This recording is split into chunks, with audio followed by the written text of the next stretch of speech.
Hi friends, welcome back to day update. నేను మీ ప్రతాప్. ఈరోజు ఒక అప్డేట్ తోటి మీ ముందు రావడం అయితే జరిగింది. అదేమిటంటే ఏపీ క్యాబినెట్ అయితే జరగడం అయితే జరిగింది. ఏపీ క్యాబినెట్లో ప్రభుత్వం అయితే కొన్ని కీలకమైన నిర్ణయాలకి ఆమోదం తెలపడం అయితే జరిగింది. అయితే ఏపీ క్యాబినెట్ కోసం చాలా వరకు ఎదురు చూసింది ఎవరంటే వాలంటీర్లు ఎక్కువగా ఎదురు చూశారు. అయితే వాలంటీర్లకు సంబంధించి ఈ ఏపీ క్యాబినెట్లో ఏమైనా చర్చలు జరిగాయా లేదనేది, అలాగే వేటికి ప్రభుత్వం ఆమోదం తెలిపిందనేది పూర్తిగా ఈ వీడియోలో తెలుసుకుందాం. వీడియో స్టార్ట్ చేసే ముందు ప్లీజ్ మన వీడియోకి ఒక లైక్ చేయండి. కొత్తగా చూస్తున్న వాళ్ళు ఖచ్చితంగా మన ఛానల్ని సబ్స్క్రైబ్ చేసుకోండి. Information me friends and families అందరికి కూడా షేర్ చేయండి. మీకు ఏమైనా డౌట్స్ ఉంటే కామెంట్ బాక్స్లో కామెంట్ చేయండి. ఖచ్చితంగా రిప్లై అయితే ఇస్తాను. కొత్తగా చూసిన వాళ్ళందరూ కూడా మన ఛానల్ సబ్స్క్రైబ్ చేసుకొని సపోర్ట్ చేయండి. ఎందుకంటే ప్రభుత్వం నుంచి ఏ చిన్న అప్డేట్ వచ్చినా సరే మన ఛానల్లో ఖచ్చితంగా అప్లోడ్ చేస్తాం కాబట్టి మీరందరూ కూడా మన ఛానల్ సబ్స్క్రైబ్ చేసుకొని సపోర్ట్ చేయండి. అయితే మొదటిగా మనకి ఏపీ క్యాబినెట్లో వేటికి ఆమోదం తెలిపారు అనేది కొన్ని కీలకమైన వాటిని అయితే మీ ముందుకు తీసుకొస్తున్నాను. మొదటిగా నూతన మద్యం పాలసీ విధానానికైతే క్యాబినెట్ అయితే ఆమోదం తెలపడం అయితే జరిగింది.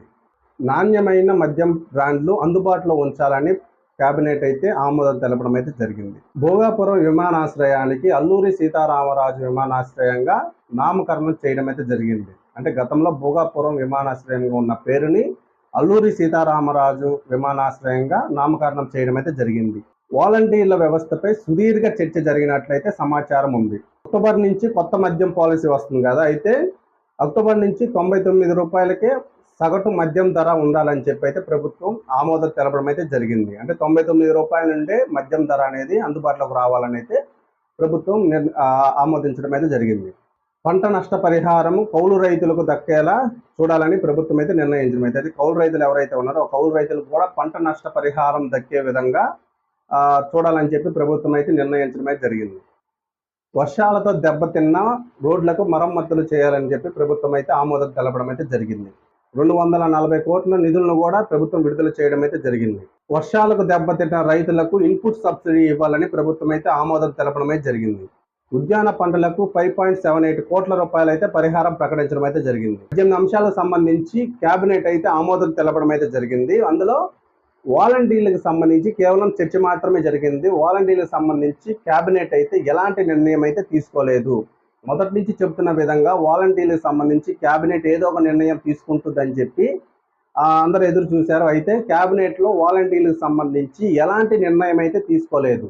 వాలంటీర్లకు సంబంధించి మన ముఖ్యమంత్రి గారు అయితే కొన్ని కీలకమైన వ్యాఖ్యలు అయితే చేయడం అయితే జరిగింది. అంటే వాలంటీర్ల వ్యవస్థ కొనసాగింపు పైన, వాలంటీర్ వ్యవస్థ ఉన్న దాని మీద కొన్ని కీలకమైన వ్యాఖ్యలు అయితే చేయడం అయితే జరిగింది.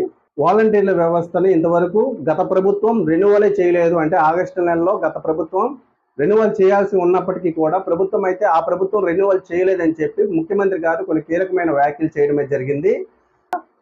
ఫైనల్గా ఎలాంటి డిసిషన్ అయితే వాలంటీర్లకు సంబంధించి ఏపీ క్యాబినెట్లో అయితే తీసుకోలేదు.